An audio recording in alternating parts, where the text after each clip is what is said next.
If my boy Wadu wins the league, he wins the league. Is he vele? Is he? Is he better than Jose?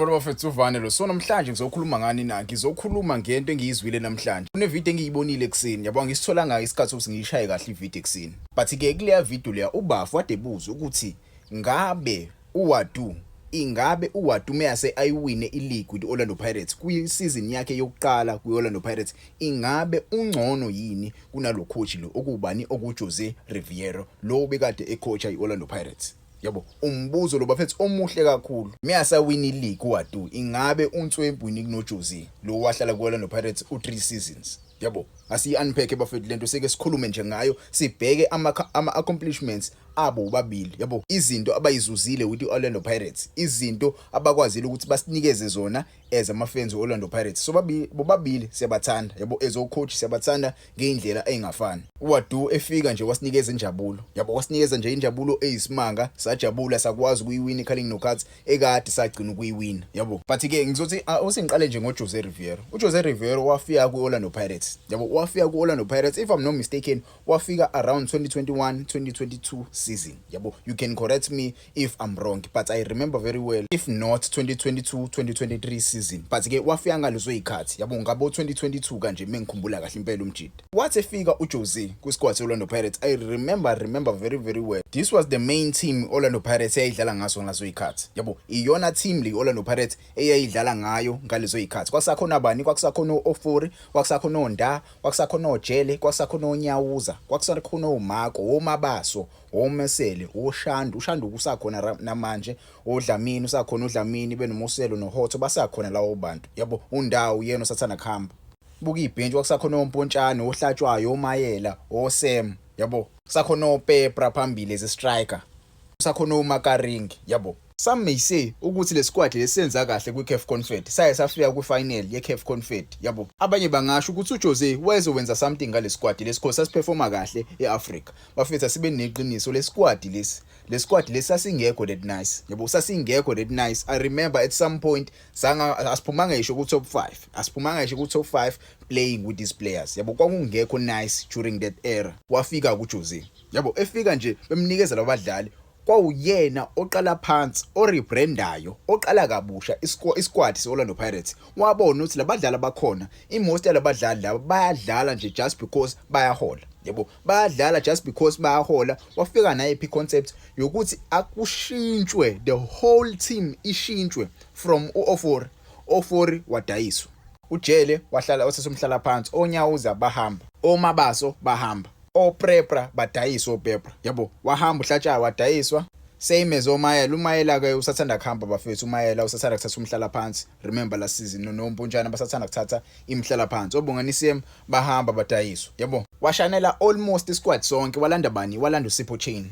yabo walanda uSipho Chain walanda bani walanda uSibisi walanda bani walanda uXoki walanda bani walanda uTalent Mbatha walanda uTito Maswanganye at that time labadlala ngibabalayo abadlala ababili okubani okulumjidala okuSibisi noXoki at that time they were the best players yabo for Orlando Pirates iwona ama signings entswempe sasiwenzile ngaleso ikhathi okubani okuSibisi noXoki yabo lamanye amadlali okombatha benotito Maswanganye kwangasiwona ama players ayajajulela kakhulu because wayengayithola igame time kuma team ayeqhamuka kona yabo uJose wayezama something new with these players because he saw something kulabadlali okubani okuSipho Chain wayengayithola igame time eqhamuka league uChippa United wayengayithola igame time waye third choice goalkeeper for iChippa United wasebenzisana with management wasebenzisana with the coach abancane beDDC walanda iyouth walanda bombokazi walanda bonkota walanda bomfuking walanda boSlepe walanda boDancing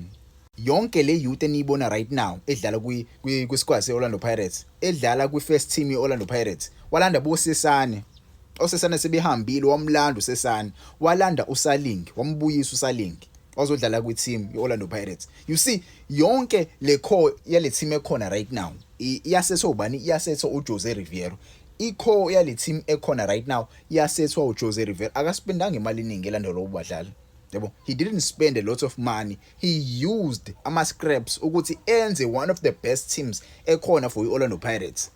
Yabo, singaqamba nje amanga bafethu sisho ukuthi hayi uWadu bafethu. Yes, uWadu uyaswinela wenza kamnandi, but remember uWadu his first season Orlando Pirates yenze njani? Ivele ya breaker ibank.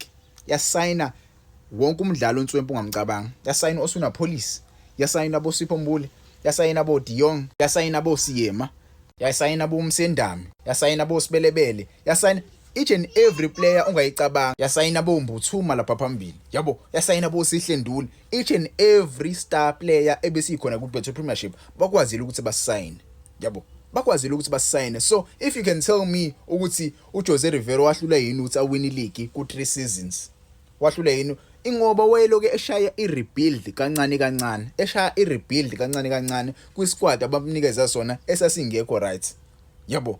Esasingekho right. Mina ngeke ngithuka ukuthi waBleslam Wadu mayasa win ileague, ngeke kungithuse lokho. Mayasa ngayiwini kungangithusa because bamnikeze ibudget efana njenge Mamelodi Sundowns. Ise Orlando Pirates, you see Sundowns yenze njani? Iyathenga abadlali. Njengoba bathenga abadlali bawina ama league, nathi asenze the same thing abayenzayo. Mwasuhlula ukwenza lokho ke coach win league as coach, kumele sikublame. So lento yoba competition coach bahlukene ngendlela zabo. So ukuwina ileague kwaBleslam Wadu wouldn't mean ukuthi uNtswempu kunobani kunoJose Rivero. Yes, it's a huge achievement. Yes, achievement enkulu, but ke if leyo budget iyathathwa yanikezwa bani, yanikezwa uJose, don't you think Orlando Pirates ngabe nayo league right now? Don't you think ama league ngabe sinawo right now? Ngabe sinama league amaningi kakhulu ku Betway Premiership. Ngabe usakhona namanje uJose Rivero ukuba wayithola le budget yayinikezwe bani uAbdeslam Wadu, yabo. Even le budget le kusetshenziswa ukuthenga abadlali abesesinabo right now eqhamuka kuyena uJose Rivero. Imagine eqhamuka kuyena because he managed to play with the Orlando Pirates bafike ku Champions League, bafike kuma semi-finals e-Champions League with ama youngsters. They managed to win ama cup competitions amaningi ukuze bathole imali yokuthi sikwazi ukusithenga abadlali abaningi, yabo. So mina I'm not surprised ukuthi senza kahle, yabo. Kuyangijabulisa kakhulu ukuthi senza kahle, kungijabulisa nje kakhulu, kodwa asimeni ucomparisha, singaba comparish nje benza indlela engafani bobo2. Mina kuyangijabulisa ukuthi siyawina right now with ucoach Abdeslam Wadu. Ibhola lakhe liyadimanda kakhulu, ibhola lakhe li streets, yabo, line way forward because we have the best players who can manage ukuthi kwenzakalani, yabo. Who knows ukuthi sidingani, yabo. Lawo badlali ke sibathengile, sifuna olukhulu kwekubona, sifuna ukubabona beswinela ama games, yabo. Asifuna ukubabona bengayiwini ileague. Into le siyifunayo thina zama fans, yabo. So ukuba comparisha labo coach ababu2 bafethi yekeni leyonto, yekeni. Angayiwina ileague uAbdeslam Wadu. Yes, he's a great coach owine ileague after isikhathi eside kakhulu, but to say he's better than uJose, you have to look back. You have to look back at uJose, what he have done for Orlando Pirates. You have to look back and see what he has done. How? Imali kantini bafethu. Niyakhohlwa nenosi isquad sabe lesashintshwa complete.